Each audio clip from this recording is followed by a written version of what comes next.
as permanent and never related to the again. That is why on our side, as the opposing team, we believe that we should not permanently cut ties. We can choose to, and this is a clarification for our first speaker point, that we can choose to cut ties for a certain amount of time and then come back again as friends to aid them in a journey.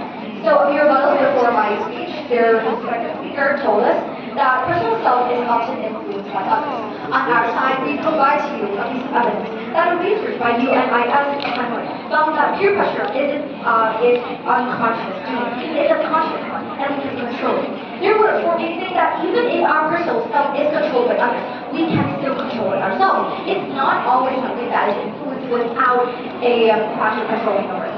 So they also brought to us another point that we listen to our friends more than our parents. This doesn't prove that we are always going to listen to our friends. This is misinterpreted as we always do bad things because of friends, but this is not true. Because as I've always said, we can choose whether or not we like to follow our friends.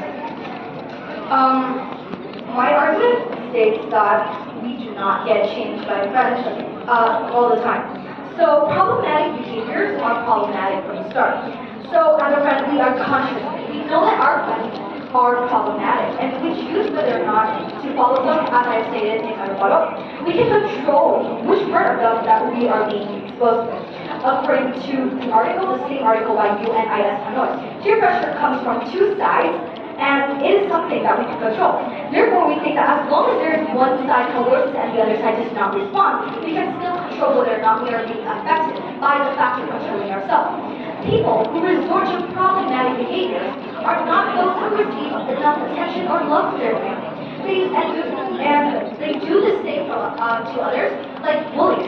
They bully others because they're being influenced by their dads, their moms, their parents at home. They're being excluded, they're being abused at home, and that's why they come to school and they abuse others as well. As we remain their friends, there will still be a probability that we can accommodate them and change them because we are there to provide them the lack of love and attention that they don't receive at home.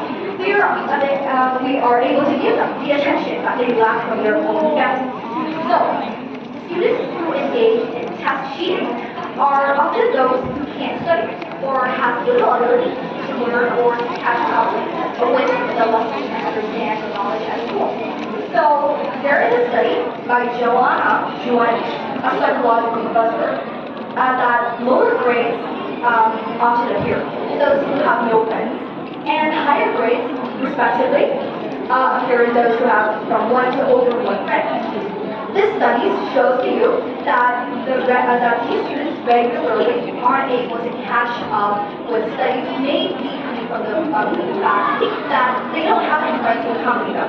So these students who regularly engage in cheating may slowly be pulled out of the cycle of cheating with a friend, which is us in this case. And we believe that we should be that one friend who can accompany that person and help them catch up with their own lessons, their own knowledge at school, and then help them understand more of what they're learning at school so they don't regularly engage in cheating anymore. So, in conclusion, our side believes that we don't get changed through peer pressure, we have to do that, and number two, that we can, effectively change our friends as well. That is good for both sides and